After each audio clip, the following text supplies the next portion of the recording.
Assalamualaikum warahmatullahi wabarakatuh. Perkenalkan, nama saya Himatu Ali Utama, NIM belakang 096. Di sini saya akan menjelaskan apakah yang dimaksud dengan persepsi. Persepsi atau perception adalah sebuah proses individu mengorganisasikan dan menginterpretasikan kesan sensoris untuk memberikan pengertian pada lingkungannya. Persepsi penting bagi perilaku organisasi karena perilaku orang-orang didasarkan pada persepsi mereka tentang apa realita yang ada, bukan mengenai realita itu sendiri. Faktor-faktor yang mempengaruhi persepsi ada 3, yaitu faktor-faktor pada penilai, faktor-faktor pada situasi, dan faktor-faktor pada target. Kemudian persepsi orang membuat penilaian atas orang lain. Yang pertama adalah teori atribusi. Teori atribusi mencoba menjelaskan cara-cara kita menilai orang dengan berbeda bergantung pada pengertian yang kita atribusikan pada sebuah perilaku. Teori atribusi atau attribution theory merupakan sebuah percobaan untuk menentukan apakah perilaku seorang individu disebabkan dari internal atau eksternal. Penentuan itu tergantung pada 3 faktor. Yang pertama adalah perbedaan, merujuk pada apakah seorang individu menampilkan perilaku yang berbeda dalam situasi yang berbeda. Yang kedua adalah konsensus, apakah setiap orang merespon yang sama ketika menghadapi situasi yang sama. Yang ketiga adalah konsistensi, yaitu apakah orang itu merespon dengan cara yang sama sepanjang waktu. Dalam teori atribusi, yang pertama kita akan mengobservasi perilaku individu, setelah itu diinterpretasikan berdasarkan 3 faktor tadi. Setelah itu diketahui atribusi dari penyebabnya termasuk eksternal atau internal. Pertama, perilaku individu itu kita interpretasikan berdasarkan 3 faktor, yaitu perbedaan, konsensus, dan konsistensi. Yang pertama, apabila perbedaannya tinggi, itu termasuk atribusi eksternal. Ketika perbedaannya rendah, maka termasuk atribusi internal. Kemudian konsensus. Jika konsensusnya tinggi, maka termasuk atribusi eksternal. Ketika konsensusnya rendah, termasuk atribusi internal. Yang ketiga yaitu konsistensi. Ketika konsistensinya tinggi, maka termasuk atribusi internal. Apabila konsistensinya rendah, maka termasuk atribusi eksternal. Dalam teori atribusi bisa jadi terjadi kesalahan atribusi fundamental atau fundamental attribution error, yaitu kecenderungan untuk meremehkan pengaruh faktor-faktor eksternal dan melebihkan pengaruh faktor-faktor internal atau pribadi ketika membuat penilaian mengenai perilaku orang lain. Yang kedua adalah bias pelayanan diri atau self-serving bias, kecenderungan individu untuk mengatribusikan kesuksesan pada mereka pada faktor-faktor internal seperti kemampuan atau usaha, tetapi menyalahkan kegagalan pada faktor-faktor eksternal. Kemudian jalan pintas dalam menilai orang lain secara umum. Yang pertama adalah persepsi selektif, yaitu kecenderungan untuk secara selektif menginterpretasikan apa yang seseorang lihat dalam basis minat, latar belakang, pengalaman, dan sikap seseorang. Yang kedua adalah faktor halo atau halo effect, yaitu kecenderungan untuk menggambarkan impresi umum mengenai seseorang individu berdasarkan karakteristik yang tunggal. Yang ketiga adalah efek kontras, adalah mengevaluasi atas karakteristik seseorang yang dipengaruhi oleh perbandingan dengan orang lain yang baru ditemui, yang mendapatkan nilai lebih tinggi atau lebih rendah untuk karakteristik yang sama. Yang keempat adalah stereotip, menilai seseorang berdasarkan persepsi mengenai kelompok asalnya. Kemudian ini merupakan aplikasi spesifik dari jalan pintas individu dalam menilai orang lain dalam sebuah organisasi yang ada 3, yaitu wawancara kerja, ekspektasi kinerja, dan evaluasi kinerja. Hubungan antara persepsi dan pengambilan keputusan individual. Keputusan atau decision adalah pilihan yang dibuat dari 2 atau lebih alternatif. Sedangkan masalah atau problem adalah sebuah perbedaan antara situasi sekarang dan situasi yang diinginkan. Pengambilan keputusan terjadi sebagai reaksi atas suatu masalah. Setiap keputusan membuat kita untuk menginterpretasi dan mengevaluasi sebuah informasi.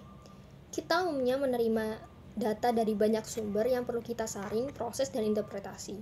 Data mana yang relevan bagi keputusan dan mana yang tidak. Persepsi kita lah yang akan membantu untuk menjawab pertanyaan tersebut. Bisa dikatakan, persepsi ini akan membantu kita dalam pengambilan keputusan individual. Selanjutnya, saya akan menjelaskan tentang pengambilan keputusan dalam organisasi. Pengambilan keputusan adalah memilih suatu jalur tindakan di antara beberapa alternatif yang tersedia melalui proses mental dan berpikir yang logis. Pengambilan keputusan dalam organisasi terdiri atas dua jenis, yaitu model rasional, rasional terbatas, dan intuisi. Yang pertama, yang kedua, bias dan kesalahan umum dalam pengambilan keputusan. Yang pertama adalah model rasional. Model rasional ini adalah pengambilan keputusan yang dihasilkan lebih objektif, logis, lebih transparan, konsisten untuk memaksimumkan hasil atau nilai dalam batas kendala tertentu, sehingga dapat dikatakan mendekati kebenaran atau sesuai dengan apa yang diinginkan. Yang kedua adalah rasional terbatas. Sebuah proses pengambilan keputusan dengan membangun model yang disederhanakan yang mengeluarkan fitur-fitur esensial dari masalah tanpa menangkap semua kompleksitasnya. Yang ketiga adalah intuisi. Intuisi adalah sebuah proses tanpa sadar yang diciptakan dari pengalaman yang diperoleh. Yang kedua adalah bias dan kesalahan umum dalam pengambilan keputusan. Ada 8 macam bias paling umum dalam pengambilan keputusan. Yang pertama adalah bias terlalu percaya diri. Bias terlalu percaya diri berarti kecenderungan orang-orang yang terlalu percaya diri dengan kemampuannya dan kemampuan orang lain. Kemudian biasanya mereka tidak sadar dengan hal tersebut. Yang kedua adalah bias jangkar. Bias jangkar adalah kecenderungan untuk bertahan pada informasi awal dan gagal menyesuaikan dengan informasi selanjutnya secara adekuat. Yang ketiga adalah bias konfirmasi. Bias konfirmasi adalah kecenderungan untuk mencari informasi yang membenarkan pilihan-pilihan masa lampau dan untuk mengurangi informasi yang menentang penilaian masa lampau. Yang keempat adalah bias ketersediaan. Bias ketersediaan adalah kecenderungan orang untuk mencerdaskan penilaian pada informasi yang siap tersedia bagi mereka. Yang keempat adalah eskalasi komitmen. Eskalasi komitmen adalah komitmen yang meningkat pada sebuah keputusan sebelumnya meskipun adanya informasi negatif. Yang keenam adalah kesalahan acak. Kecenderungan individu untuk percaya bahwa ia mampu memprediksi hasil dari peristiwa acak. Yang ketujuh adalah aversi risiko. Kecenderungan untuk memilih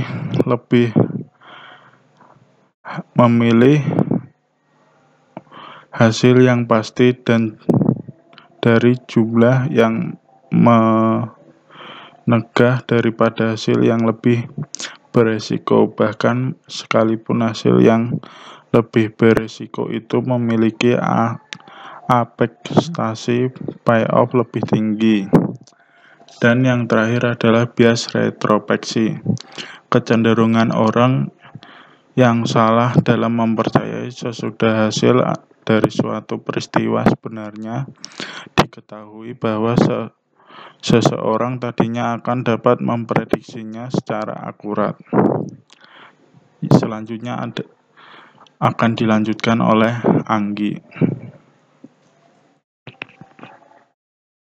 Perbedaan individu yang mempengaruhi dalam pengambilan keputusan meliputi kepribadian setiap individu. Yang kedua adalah jenis kelamin, yang ketiga adalah kemampuan mental, dan yang keempat adalah perbedaan budaya dari setiap individu. Saya akan menjelaskan mengenai batasan organisasi mempengaruhi pengambilan keputusan. Jadi dari batasan organisasi ini ada 5 poin yang bisa mempengaruhi pengambilan keputusan, yakni ada evaluasi kerja, sistem imbalan, peraturan baku, batasan waktu akibat sistem, dan contoh-contoh historis. Kita masuk ke yang pertama mengenai evaluasi kinerja. Jadi dari evaluasi kinerja ini kita mengambil contoh untuk seorang manajer. Jadi manajer divisi itu percaya bahwa kinerja pabriknya akan berada pada posisi sangat baik ketika ia tidak mendengar hal-hal yang negatif tentang pabrik yang dikelolanya. Nah, dengan demikian berarti kriteria-kriteria evaluasinya itu adalah kinerja pabriknya itu berjalan lancar ketika tidak ada hal negatif tentang pabriknya. Dengan demikian, sang manajer akan selalu mengupayakan untuk memutuskan hal-hal yang berkaitan dengan citra pabrik tersebut agar tidak ada hal-hal negatif tentang pabriknya. Sang manajer akan selalu menangani pabrik tersebut untuk berusaha agar hal negatif tidak sampai kepada atasan manajer di atasnya. Selanjutnya, sistem imbalan. Jadi, apabila organisasi menghargai suatu penghindaran risiko, maka ini akan menentukan keputusan-keputusan yang diambil oleh manajer agar menghindari resiko sekecil mungkin. Pada perusahaan General Motors tahun 1930 sampai pertengahan tahun 1980-an, mereka secara konsisten memberikan bonus dan promosi kepada manajer-manajer yang tetap low profile dan menghindari kontroversi. Nah, eksekutif itu akan menjadi sangat baik dalam menghindari isu-isu dan perkara-perkara yang kontroversial. Gitu. Selanjutnya, peraturan baku.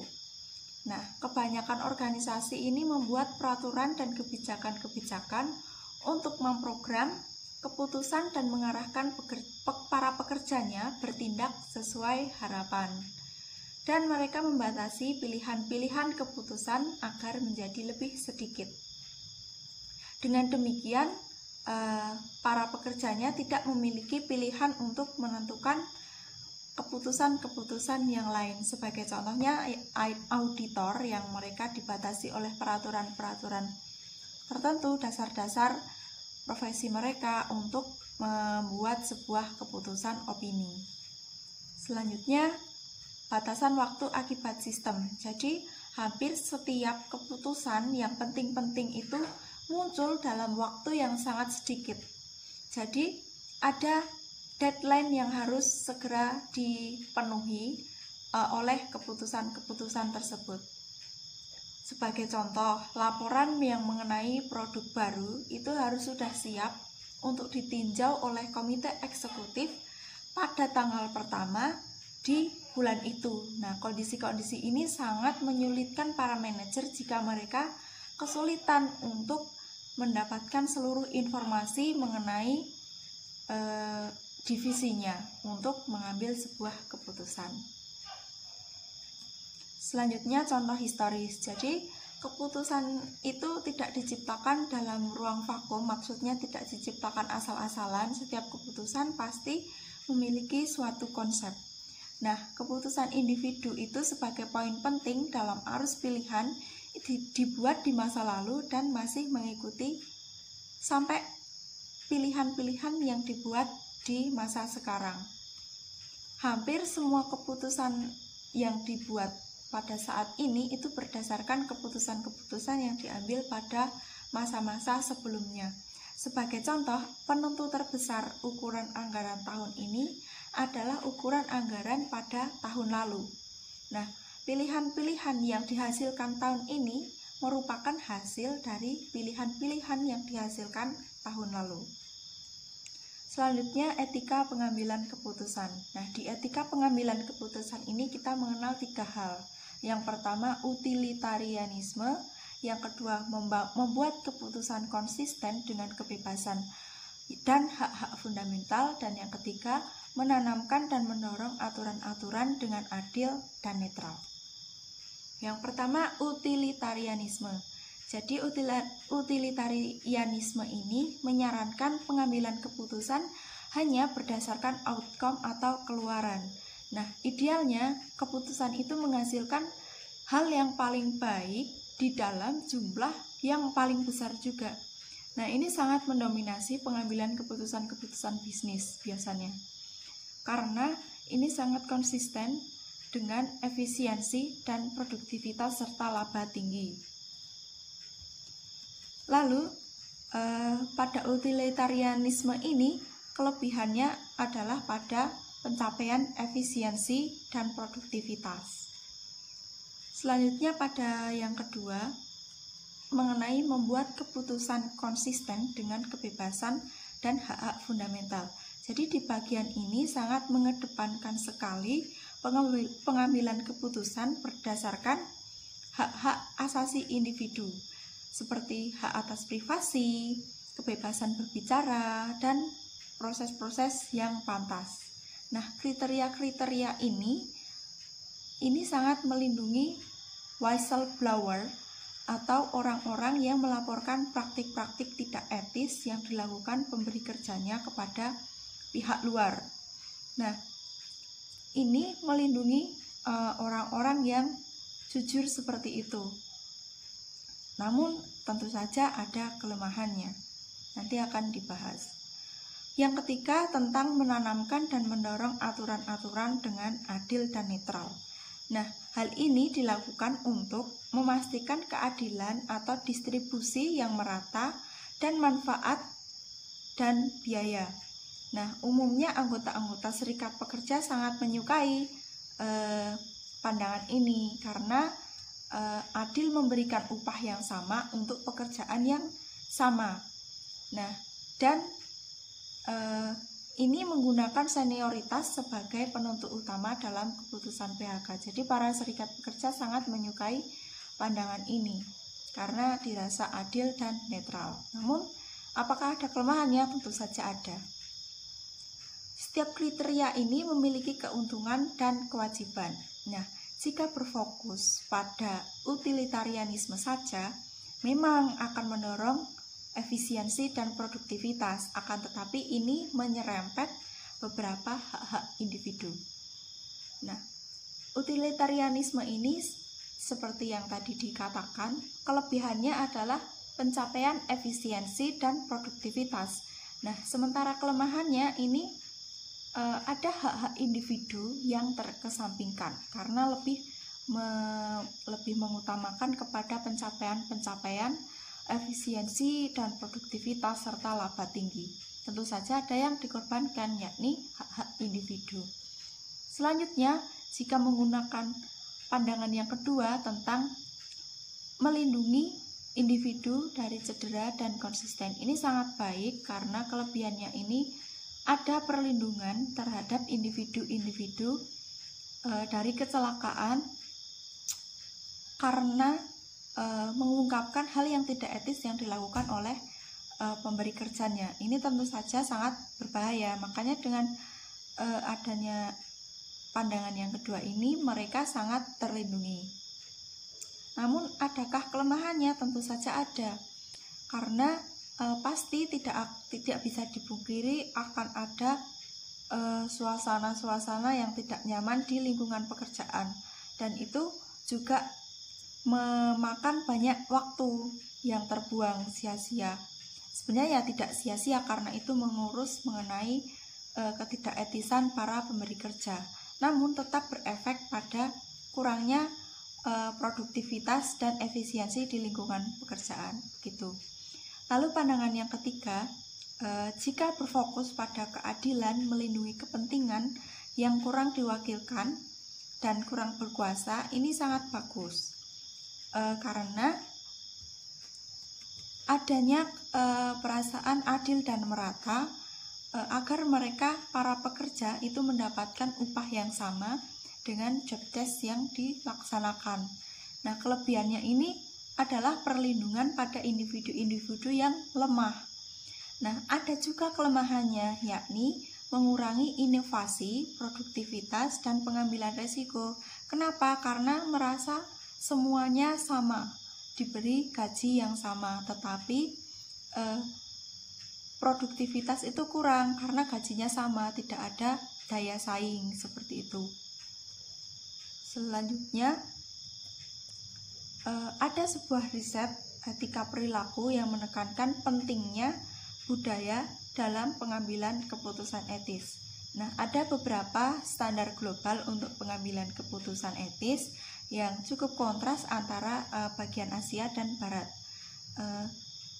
Yang sesuatu yang etis dalam suatu budaya itu belum tentu etis di budaya negara lain, budaya bangsa lain. Sebagai contoh, misalkan di negara Cina itu umum terjadi penyuapan. Nah, jika di sana terdapat pekerja yang berasal dari Kanada, mungkin ia akan dilema karena berpikir apakah ia harus melakukan penyuapan untuk mengamankan bisnisnya, mengingat di negara tersebut penyuapan itu sudah normal, bukan hal yang tidak biasa begitu. Dia akan dilema.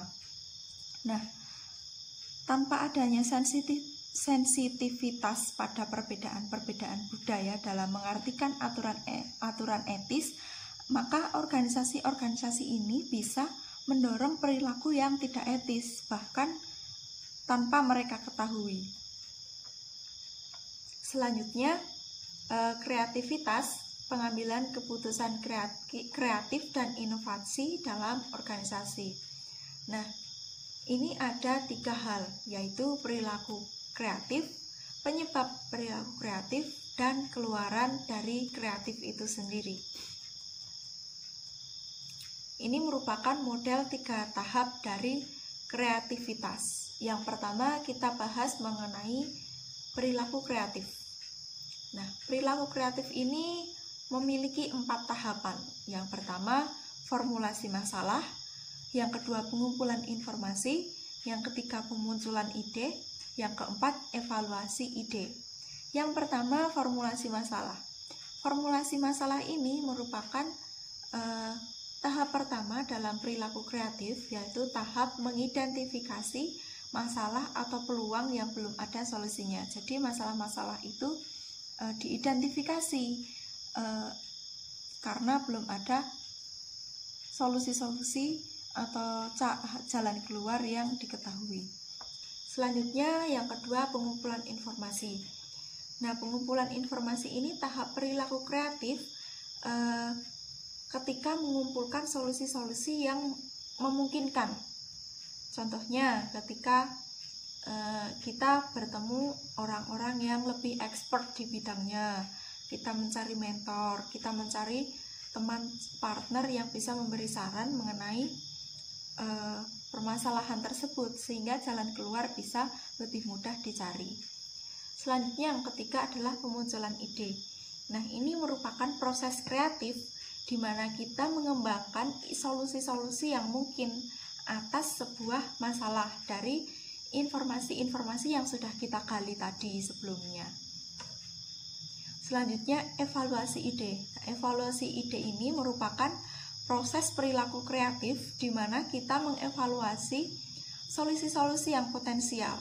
Nah, jadi kita mengidentifikasi ide-ide dan solusi-solusi yang sekiranya mungkin lebih tepat untuk permasalahan yang dicari solusinya tersebut. Selanjutnya, penyebab perilaku kreatif. Jadi penyebab perilaku kreatif ini ada 2 yang kita pelajari. Yang pertama, potensi kreatif, dan yang kedua, lingkungan kreatif. Yang pertama, potensi kreatif. Nah, keahlian itu merupakan fondasi dari setiap pekerjaan kreatif. Jadi itu juga merupakan alat prediksi tunggal terpenting dari potensi kreatif ini. Seseorang harus memiliki keahlian kreatif agar dia bisa menjadi kreatif. Ada potensi kreativitas yang ditingkatkan ketika seorang itu memiliki kemampuan, pengetahuan, kecakapan, dan keahlian yang sama dengan bidang yang ditekuninya. Jika hal-hal itu ditingkatkan, maka perilaku kreatif pun juga akan meningkat. Selanjutnya, lingkungan kreatif. Nah, di lingkungan kreatif ini kita mengenal bahwa faktor lingkungan itu mempengaruhi potensi kreativitas. Jadi ada sebuah tinjauan atas 26 studi yang mengungkap bahwa motivasi intrinsik atau keinginan untuk mengerjakan sesuatu itu karena lebih menarik, menyenangkan, memuaskan, dan menantang, dan berkorelasi kuat dengan hasrat kreatif. Jadi kalau hal itu menarik, menyenangkan, memuaskan, menantang, maka akan muncul perilaku kreatif. Demikian juga ketika bekerja di sebuah lingkungan yang mendukung, menghargai, mengakui pekerjaan kreatif, maka perilaku kreatif itu akan muncul dengan sendirinya. Selanjutnya, keluaran dari kreatif atau inovasi. Nah, perlu diketahui bahwa perilaku kreatif itu tidak selalu membuahkan hasil yang kreatif atau inovatif. Tidak semua perilaku kreatif itu selalu menghasilkan sesuatu hal yang kreatif atau inovatif, tidak semuanya. Kenapa bisa? Karena misal seorang pekerja itu mungkin menghasilkan sebuah ide kreatif, tetapi tidak membagikannya, hanya dia simpan sendiri, maka tidak menghasilkan keluaran apapun. Selanjutnya, faktor lainnya bisa saja manajemen mungkin menolak solusi kreatif. Jadi manajemen tidak menyetujui ide-ide kreatif dari para pekerja yang lainnya. Jadi keluaran kreatif tidak akan muncul. Yang lain bisa juga tim membatasi perilaku kreatif dengan menahan mereka yang mengusulkan ide-ide yang berbeda. Bisa jadi tim itu menghambat orang untuk mengusulkan ide-ide kreatif. Jadi mereka menolak ide kreatif itu. Nah, demikian. Ada suatu studi yang membuktikan bahwa banyak orang memiliki bias terhadap menerima ide-ide kreatif. Kenapa? Karena ide menimbulkan ketidakpastian. Ketika orang merasa tidak pasti, maka kemampuan untuk melihat suatu ide sebagai sesuatu yang kreatif itu diblok karena merasa sudah tidak pasti. Sudah tidak pasti berarti tidak ada peluang di situ. Makanya tidak muncul keluaran inovatif, keluaran kreatif. Jadi sudah terblok dahulu. Begitu. Keluaran dari kreatif atau creative outcome itu sebagai ide-ide atau solusi-solusi yang dianggap baru dan berguna oleh pemangku kepentingan yang sesuai. Nah, pembaruan itu juga tak menghasilkan suatu hasil kreatif jika tidak ada gunanya. Harus ada gunanya, baru bisa disebut keluaran. Dan solusi aneh bisa menjadi solusi kreatif ketika solusi itu dapat membantu memecahkan suatu masalah. Dan yang terakhir, ada fakta penting bahwa ide kreatif itu tidak mengimplementasikan diri mereka sendiri. Dan untuk mentranslasikan diri mereka, itu membutuhkan soft skill dan iklim organisasi yang baik. Demikianlah presentasi dari kelompok kami. Semoga apa yang kami sampaikan dapat membantu teman-teman semua, dapat menambah pengetahuan teman-teman semua. Terima kasih. Apabila ada kesalahan mohon dimaafkan. Mohon kritik dan sarannya untuk dapat kami pertimbangkan agar menjadi lebih baik lagi. Terima kasih. Sampai jumpa.